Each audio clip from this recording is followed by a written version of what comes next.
Take two. In terms of doing my second video of 2021, after, for whatever reason, on my first attempt, the entire video basically just showed a black screen. But for today's video, we're going to once again look at these MLS team in terms of their New Year's wish list. But instead of yesterday, where I look at the Western Conference team and in terms of their wish list heading into 2021, today, we're going to look at the Eastern Conference. And we start off with Atlanta United, and their New Year wish list heading into 2021 is that they want to have their old identity back this season, and that they want to get back to the old Atlanta United that we know of. And in some way, this offseason, we kind of start to see the old Atlanta United with them having an Argentine head coach, and also already signing some and link with a couple of young South American talent that potentially is going to be coming to this team. And most importantly, heading into next season, they're going to get Joseph Martinez back. And you know that he is going to be hungry to trying to go for the Golden Boot and once again be a lethal striker after he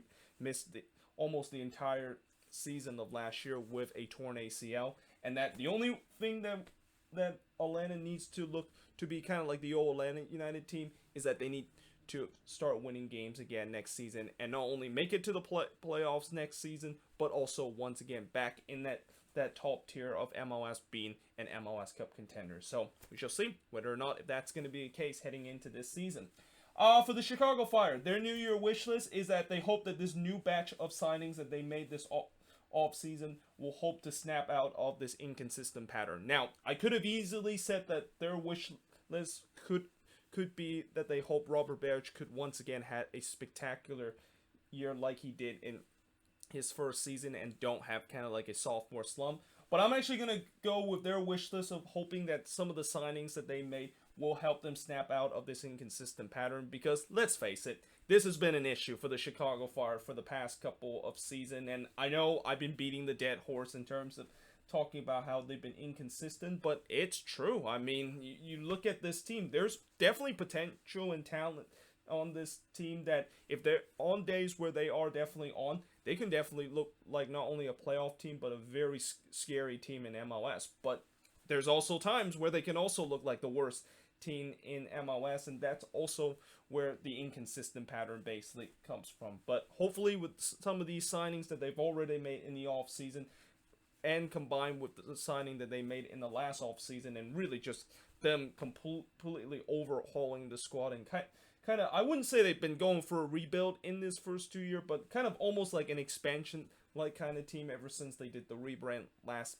offseason, will hope to maybe be a way to snap out of the inconsistent pattern that the past Chicago Fire team has been suffer for the past couple of seasons. For FC Cincinnati, it's pretty simple for their New Year wish list. They don't want to be last again heading into next season and win the wooden spoon for the third year in a row. And, you know, I do feel bad for FC Cincinnati and certainly for their fans that they have to suffer back-to-back wooden spoon season to start off their life in MLS, because, you know, I really hope that at some point we are going to start seeing an FC Cincinnati team that could potentially not be a laughing stock and a punching bag in MLS. And I think this year they should be much better with the way that, you know, they're getting that new stadium, and we know every time when a team open up a new stadium, especially a soccer specific stadium, they usually do well at home, and it just gives them an extra energy to potentially get wins at home. So I think FC Cincinnati could be definitely getting advantage of that, but also the fact that I'm pretty sure they're hoping that third time is the charm in terms of them building the roster. And I know they're probably thinking about nuking the roster again and trying to start from scratch again, and that even with the roster that they're going to continue to build heading into this season, I don't think it's going to be enough for them to compete for playoffs, but at least finish in a respectable position of not being in last in the league is probably the biggest goal for FC Cincinnati heading into their third year of existence in MLS. Now, for their interstate rival Columbus Crew, who is fresh off of an MLS Cup win, well, their New Year wish list is that they hope they're not going to have an MLS Cup hangover. And we know whenever a team win a championship, we've seen in the other leagues like MLB and in the NFL, where when you win a championship, the very next year you can easily go into that hangover. Well, surprisingly, in MLS, that hasn't really been the case. I mean, when you look at the past couple of MLS Cup winner, heck, if you even look at the last couple of teams that made it to MLS Cup, their very next season, they don't really have a hangover, and that they immediately just got themselves back into the playoffs. In fact, I think it's been 5 years since I've actually seen a team that actually had an MLS Cup hangover, and I remember the team that I remember that kind of had that feeling was the 2015 Portland Timbers team, or in this case, the 2016 Portland Timbers team, because the 2015 Timbers team won MLS Cup, and then the very next year, they basically did not make it to the playoffs. And ironically, that MLS Cup winning team was coached by Caleb Porter, and guess who's the current head coach of the Columbus Crew right now? Yep, Caleb Porter. So I'm hoping that maybe he learns his lesson from the last time that he was able to guide a team to win the MLS Cup, and then next season they don't just be complacent and have a hangover. But that being said, I think there are definitely signs that you could say that the Crew could have a hangover this season. The first one is probably the Eastern Conference is going to be much more tougher heading into next season, and I know there's going to be a lot of team that's going to be gunning for the Crew in order to take that Eastern Conference crown. And the second reason is probably the fact that they're not going to be a surprise in the Eastern Conference anymore. Like, I think last year they were definitely a surprising package, but at the same time, I also said that they were kind of a dark horse team and that some team might overestimate them. Yeah, heading into this season, they're not going to be overestimated at all. And probably the third thing that I could also say that could be a sign that they could have a hangover is the road form. I mean, not many people will have talked about this, but I think the Crew is the first ever MLS team to win MLS Cup without winning a road game all season long. Because remember, last season they won 0 road games throughout the year, and that, you know, most of their wins, or not most, but all their wins were at home and even in the MLS is back tournament. So they need to figure out their road form heading into next season, and that if they don't figure that out, they're going to definitely put a lot of pressure on their home form again. And I know alongside with FC Cincinnati, they're another team that's opening their new soccer-specific stadium in downtown Columbus, and that's going to give them a big boost. But at the same time, they need to figure out that road form if they want to once again get themselves back into playoff contention and defend that MLS Cup crown. Now, for DC United, their New Year wish list is that they hope that their new head coach and a more healthy squad will bring them back into playoff contention. Remember when DC United down the stretch, they were making an incredible late run, but then just kind of fell short? Well, hopefully they think that is one thing that can get them getting some momentum heading into the new season. But the other thing that I think their hope to get momentum heading into this new season is a healthier squad. I mean, I know a lot of people know that DC was one of the worst attacking team, and I said many times that this team it was kind of surprising how bad their attack was, considered they made so many signings on the attacking end last off season, and their attack just made it look basically was worse than it was in previous years. Despite the fact that they did that, well, that's because they had injury issue, especially on the attacking end, and there was a couple of players that suffered long-term injury, and hopefully heading into this season, when they get those players back healthy, and hopefully will stay healthy for the full season, they can definitely get their attack back clicking and get them into playoff contention. Because we know this team, you know, the biggest issue for this team is definitely the attack. You know, the defense is pretty decent, but if their attack is not able to get going, then probably they're not going to be making to the playoffs heading into next season. And also, whoever is going to be the head coach of this team, maybe they can of course guide them back into the promised land and getting themselves back into playoff contention. Now, for Inter Miami, in terms of their New Year wish list, and first of all, I just want to say that no, I am not going to say their New Year wish list is getting Lionel Messi to play for them heading into next season. I mean, I understand that there's now rumors saying that Messi have just recently bought a penthouse in Miami, and that all of a sudden people are saying, oh look, Messi bought a penthouse in Miami. That pretty much means that he's probably going to be going to Miami and going to be playing for the team. No. Just because a player bought a penthouse in one of the places that a lot of players love to go during the off season, and quite frankly, a very good vacation destination that is Miami, Florida, doesn't mean that he's going to, of course, go there and play for the team. I mean, what if he's just bought that penthouse so that he can potentially go to there during the off season? I mean, that is something that I think that doesn't solidify that it's pretty clear that Messi is going to be coming to Miami next season. And even if Messi does come to Miami, I think the one thing that Miami definitely need to figure out, and if they really want to consider themselves playoff contender or even MLS Cup contender, is that they need to find a structure, an identity of this team. Like, if they do not have an identity in this team, if this is going to be something similar to what happened last season, when they basically just chucked out every single formation that is possible, and that Diego Alonso was just juggling with players playing in every single position, and I just had no idea what was their plan and their tactics every single game. This team is not going to get very far. Like, even if they have Messi, if you don't have a structure and identity, the best I could say is maybe they can get themselves into the playoffs, and that's it. They're not going to go deep more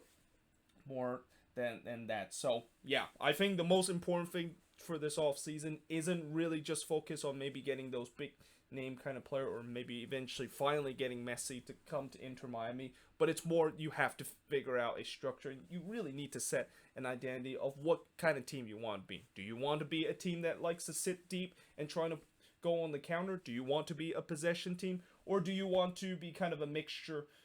of that? They need to, of course, set that identity and structure, because other than that, if they don't do that heading into next season, I expect it's going to be another rough season for this team heading into the second year. Now, for the Montreal Impact, their wish list is obviously the rebrand. Let's just hope that it's not as bad as people think. Now, I've already saw like a leak where there is a leak of a t-shirt that is part of the rebrand that they had, and they also put the name of that t-shirt, and it said CF Montreal, which I really hope that is not really the final name for their rebrand, because you know that basically means Montreal FC, but it's kind of like in French. But at least from what I saw with the t-shirt, and it has like a Frere de Lurks kind of logo on there. You know, if that is kind of maybe the logo of the team, then I have no problem with that, because at least that looks kind of similar to the Montreal Impact logo, and it kind of represents what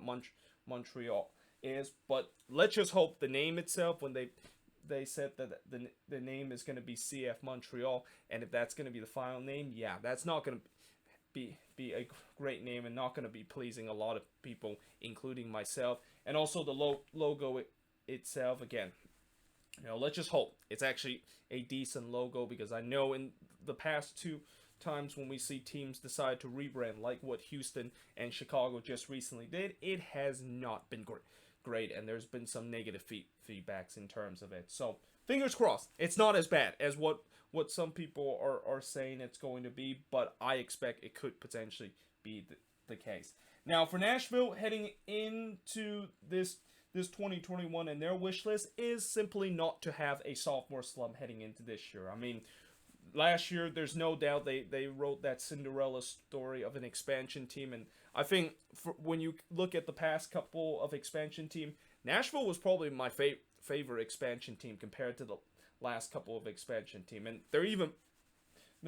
I think they're even more fun to watch compared to when Atlanta and LAFC did, because this was kind of a team that nobody thought that they were going to do much, and that there was very low expectation that was set on this team, and that you would even say that there was people saying that they're probably just going to be the next FC Cincinnati. But the fact that they proved that they're not the next FC Cincinnati and defied all expectation and kind of had that underdog mentality, just kind of explain why I really enjoy seeing their expansion season. But that being said, now that they are able to have that Cinderella run, what's going to happen in the second season? Are they going to take a step back, and is there going to be a sophomore slump? I mean, for them, their second season to be able to be successful, I don't necessarily need them to potentially get themselves to MLS Cup contender or even getting into the Eastern Conference final and get a step further, but just making the playoffs again and solidify as a regular playoff team. I think that will be a good step for them, and that will also consider a success and not really a sophomore slump, because if they do go for a sophomore slump and they start to look like an FC Cincinnati team again, then yeah, we know that they basically they are having that kind of year, and I'm pretty sure Nashville fans are hoping that, of course, is not the case. Now for New England, their New Year's wish list is obviously they need to fix the home form. So you know how earlier I talked about Columbus and how they need to fix their road form? Well, it's the opposite for New England, where they need to fix the home form, and they're one of these few teams where, for whatever reason, they have a tough time in terms of winning game at home. And I think a little part of last year, the reason why they made it so far into the playoffs and made it to the conference final, was all their game was on the road, which,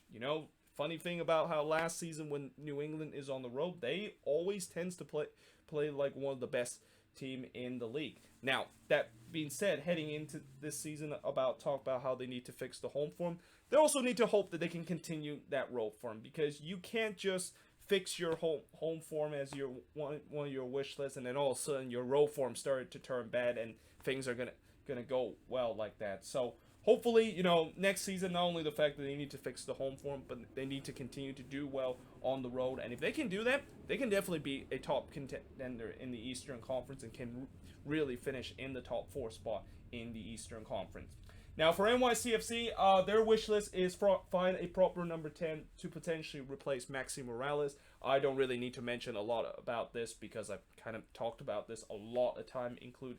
during the Moving Forward series. But yeah,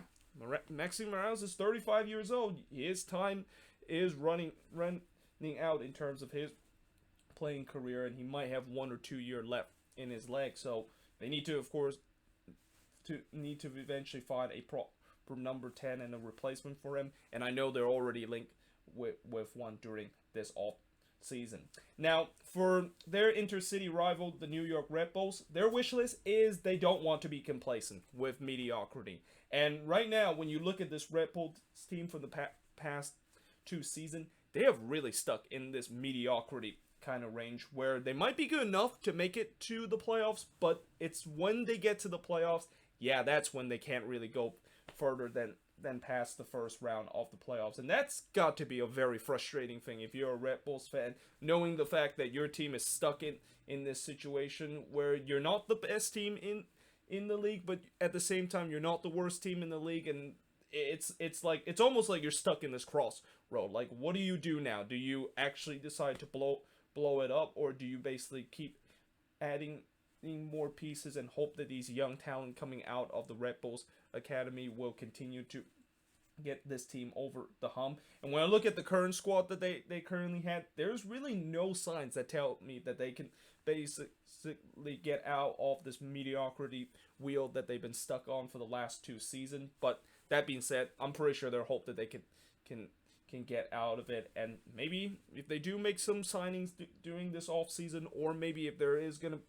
be a couple of players coming out of the academy that it's gonna be a breakout start. I mean, we know last year, Caden Clark, who technically he wasn't with the Red Bulls Academy, but he kind of had a breakout year, and that they're definitely hoping he's going to continue to having that. But they need more of those kind of players from the Red Bulls Academy to be in the first team if they want to get themselves back to where they were a couple of years ago, where people forget that this was a team that regularly compete for the Supporters Shield, and they won like 3 Supporters Shield in a span of 6 seasons. Now, for Orlando City, their New Year's wish list is more the same from last year. And this is not just for Orlando City fans, that they hope that their team is going to be more of the same from last year, making the playoffs, and hopefully this time avoid getting knocked off in the second round and also losing their heads in the second round. But it's more to do with the fact that I really hope they're going to be the way that they play is last season is going to be the way that they're once again going to play next season, because this is such an entertaining team to watch. It's such a watchable team. I mean, besides, I think if you're a neutral, besides watching the San Jose Earthquakes play and their roller coaster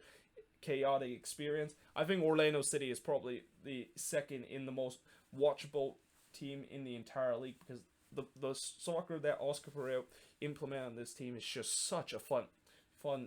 entertaining way to watch. And even at times when they do struggle to score goals, at least the way that they build up and the way that they are able to create chances is just something that you really dream that your team can of course able to do. So hopefully more of the same from last season plays from Orlando City, and I'm gonna really enjoy watching them play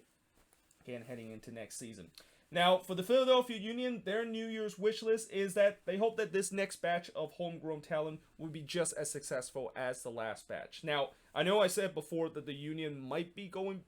to go back a step after they pretty much got fleeced by these European teams signing their homegrown talent, but at the same time they got a big batch of money out of that, and maybe they can use that money to either continue to invest on their youth academy or maybe bring in some replacement. Well, something tells me they're going to probably invest in their youth academy, because from what I've seen with these next batch of homegrown talent coming out of the Union Academy, they are just as good as the one that they just had recently. And if they can continue to be successful and these homegrown players can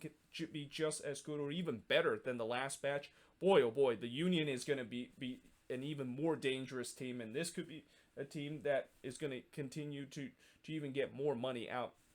of those homegrown players. And that this is also kind of a team that I'm starting to really like, knowing that I always love a team that believe in the academy, and I always love a team that don't necessarily need to really spend a bunch of money to bring in these other foreign players, but just trust in the academy and trust it to develop these young homegrown players that eventually they're going to sell them off to Europe. And that if they can continue to do so, again, I would definitely be watching closely to this Union team. And also, this is going to be I think one of a good example of what happened when a team does believe in their academy and still able to find success in this league. And then finally, to round off the list, we got TFC, and their wish list heading into the new year is pretty much the same I said about the Timbers minus the late game collapse. I mean, you know, when you look at the squad that they have, there's definitely some aging players in that core of a player that they've been having a very successful 5-year run that they've been in. But I think this might be a last hurrah for those core players, with the likes of Josie Altidore and Michael Brantley and all those players that is hitting their 30s. Yeah, this could be the last hurrah before they might have to find some replacement heading into the next off season. So yeah, they're definitely looking to try to make a deep playoff run as always, and maybe get themselves back into MLS Cup once again, because that's been something that they've been doing a lot for during this 5-year span that they've been really enjoying. And so, but yeah, there you have it. That is pretty much it for the MLS team New Year wish list for all these Eastern Conference teams. Let me know in the comments below, what do you think of this video, and also I will leave a link in the description to show you the Western Conference version and yesterday's video when I talked about all the wish lists for the Western Conference team. But if you're a fan of one of these Eastern Conference teams, let me know in the comments below what's your wish list for your team heading into 2021. But until then, hope you guys enjoy this video, and I will see you guys next time.